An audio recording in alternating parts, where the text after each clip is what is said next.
তো দেখো আমরা লাস্ট যেটা পড়েছিলাম সেটা হচ্ছে অবলিক প্রজেক্টাইল মোশন, আমাদের কমপ্লিট হয়ে গেছে। তো আজকে আমরা যেটা পড়বো সেটা হচ্ছে হরিজেন্টাল প্রজেক্টাইল মোশন। প্রজেক্টাইল মোশনের আমরা প্রথমে বলেছিলাম যে দুটো সেকশন আমরা পড়বো, সেটা হচ্ছে অবলিক মোশন আর একটা হচ্ছে horizontal motion in the case of projection.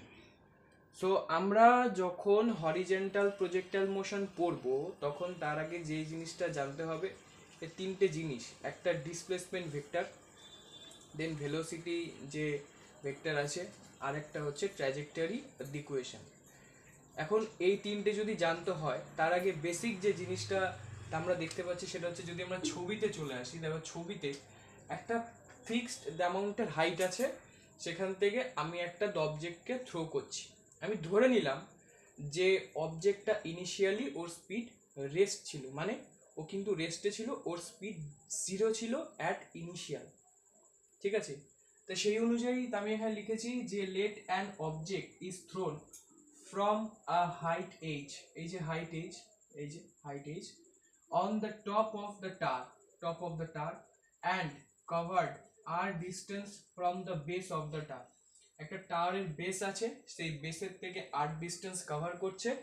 হ্যাঁ, আর এখানে যেহেতু আমি এখানে একটা হাইপোথেটিক্যাল কেস হিসেবে ধরেছি, সেজন্য কিন্তু এখানে কোঅর্ডিনেট, মানে এটা যে পয়েন্টেও যাচ্ছে ডেক্স অ্যাক্সিসের, আমি এখানে এই হাইটটাকে ওয়াই অ্যাক্সিসের মধ্যে ফেলেছি আর যে বেসটাকে ডেক্স অ্যাক্সিসের মধ্যে ফেলেছি। এবার সেই হিসাবে যে পয়েন্টে গিয়ে অবজেক্টটা গ্রাউন্ডে মিট করছে সেটা এক্স ওয়াই কোঅর্ডিনেট পয়েন্ট, ঠিক আছে? আর সেই অনুযায়ী যদি হিসাব করি, দেখো আর এখানে কোঅর্ডিনেশন রয়েছে বলেই কিন্তু এই যে আমি যেই অবজেক্টটা প্যারাবোলিক পাথ ফলো করলো সেটা যদি আমি স্ট্রেট লাইনে হিসাব করতে চাই, তা আমরা জানি যে এইচ এবং আর সেটা স্কোয়ার করে তাদের যোগ করে রুটের মধ্যে নিয়ে আসলে আমি কিন্তু এই প্যারাবোলিক যে পাথটা কভার করলো সেটার ডিস্টেন্সটা পেয়ে যাব, ঠিক সেরকমভাবে সিম্পলি। এবার যদি আমি ডিসপ্লেসমেন্ট ভেক্টরে চলে আসি, দেখো ডিসপ্লেসমেন্ট ভেক্টর যেটা রয়েছে সেটা হচ্ছে এক্স ইকুয়ালস টু ওয়াই, মানে এক্স অ্যাক্সিস বরাবর ও যে স্পিডে যাচ্ছে, যেহেতু অবজেক্টটার ইনিশিয়াল স্পিড 0 ছিল, সেই জন্য যদি আমি অ্যাক্সিলারেশন তো কনস্ট্যান্ট, সেটা অবলিক মোশনের জন্য কনস্ট্যান্ট, সেটা হরিজেন্টাল মোশনের জন্য কনস্ট্যান্ট, জি ভ্যালুটা জি। এবার সেই অনুযায়ী যেহেতু ইনিশিয়ালের স্পিডটা 0 ছিল এবং ফাইনালে ও যে স্পিডটা নিয়ে গ্রাউন্ডে রিচ করছে সেটা হচ্ছে ইউ স্পিড, সেই অনুযায়ী ও যে এক্স ডিস্টেন্স যতটা কভার করছে that is X equals to UT. এটা আমার ফার্স্ট ইকুয়েশন, সেখান থেকে আমি টি এর ভ্যালুটা পাচ্ছি এক্স বাই ইউ। এবার যদি আমি ওয়াই অ্যাক্সিস বরাবর ওর যদি ডিস্টেন্সটা মাপতে চাই, ঠিক আছে, সেটা কত দাঁড়াবে, সেটা হয়ে যাচ্ছে ইউটি প্লাস হাফ এটি স্কোয়ার। এখন আমি কেন এখানে মাইনাস দিলাম না, তার কারণটা হচ্ছে অবজেক্টটাকে তো আমি আপওয়ার্ডে থ্রো করছি না, ওকে থ্রো করছি আমি ডাউনওয়ার্ড, কিন্তু যেহেতু এখানে একটা প্যারাবোলিক পাথ হচ্ছে সেই জন্য টোটালটা আমরা প্রজেক্টাইল মোশনের অ্যাকর্ডিংই ক্যালকুলেট করব। সেই হিসাবে যেহেতু ওর ইনিশিয়াল স্পিডটা 0 ছিল অবজেক্টের, তাই কারণে ওর কি বলল ওয়াই ইকুয়ালস টু হাফ এটি স্কোয়ার হলো। এবারে এই টি এর জায়গায় এক্স বাই ইউ ভ্যালুটা আমরা বসিয়ে দিচ্ছি, বসিয়ে দিয়ে যেটা পাচ্ছি সেটা হচ্ছে y equals to half G x square by you square.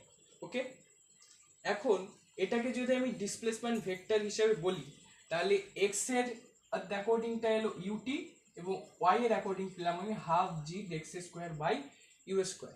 Tan theta সমান কত পাবো, তাহলে ওয়াই বাই এক্স, সেটা হয়ে যাচ্ছে ওয়াই এর যে ভ্যালু হাফ জিটি স্কোয়ার, যেহেতু আমি ডেটা প্রথমেই বললাম কনস্ট্যান্ট জি, সেটা বসিয়ে দিচ্ছি, আর নিচে পাবো হচ্ছে ইউটি, এক্স এর ভ্যালু ইউটি। এবারে যে ট্যান থিটা পেলাম সেটা হচ্ছে জিটি বাই 2, বোঝা গেল? এটা একটা ফর্মুলা এলো।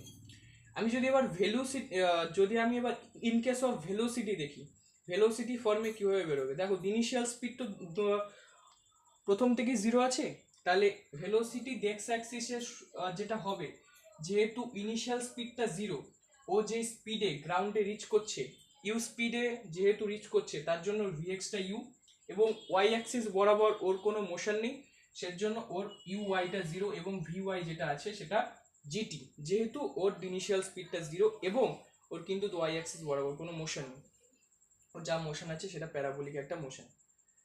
ট্যান থিটা যদি আমি ভিওয়াই বাই ভিএক্স করি সেটা চলে আসে জিটি বাই ইউ, এবং tan theta GT by U, এইটা আমার সেকেন্ড ফর্মুলা। এবার এর যদি ট্র্যাজেক্টরি ইকুয়েশন আমরা দেখতে চাই, খুব সিম্পল। ট্র্যাজেক্টরি ইকুয়েশন ওয়াই এর যে ফর্মুলা ছিল সেই জায়গায় ইনিশিয়াল স্পিডটা 0, তাহলে আমি ডিউটা 0 ধরে নিলাম, এবং হাফ জিটি স্কোয়ার, তার জায়গায় টি যেটা বেরিয়েছিল সেটা বসিয়ে দিলাম, g by two x square by u square চলে এলো। এইটা আমার হলো ট্র্যাজেক্টরি ফর্মুলা।